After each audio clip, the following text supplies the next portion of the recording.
Cancer అంటువ్యాధా కాదా అనేది చాలామందికి అపోహ ఉంటుంది. క్యాన్సర్ అనేది అంటువ్యాధి కాదండి. క్యాన్సర్ ఒకరి నుంచి ఒకరికి స్ప్రెడ్ అయ్యే అవకాశం అనేది ఉండదు. మన క్యాన్సర్తో బాధపడుతున్నా, క్యాన్సర్ చికిత్స తీస్తున్నా కానీ మన ఫ్యామిలీ మెంబర్స్తో పాటు మనం ఉండవచ్చు.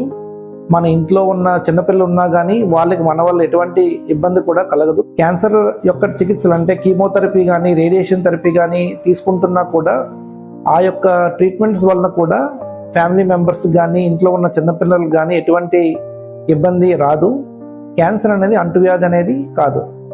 కానీ కొన్ని అంటువ్యాధుల వల్ల అంటే హెపటైటిస్ బి లేకపోతే హెపటైటిస్ సి అనే వ్యాధుల వల్ల క్యాన్సర్ వచ్చే అవకాశం ఉండొచ్చు. వాళ్ళకి మనకి లివర్ క్యాన్సర్ అలాంటివి ఉంటుంది. కానీ క్యాన్సర్ వచ్చిన పేషెంట్స్ వల్ల క్యాన్సర్ వేరే వాళ్ళకి రాదు. సో మనం క్యాన్సర్ పేషెంట్స్ అందరికీ కూడా మనం వాళ్ళకి తగినట్టుగా సపోర్ట్ చేస్తూ, ఇంట్లో మనకి వాళ్ళకి హెల్ప్ చేస్తూ ఉంటే వాళ్ళు త్వరగా కోలుకునే అవకాశం ఎక్కువగా ఉంటుంది.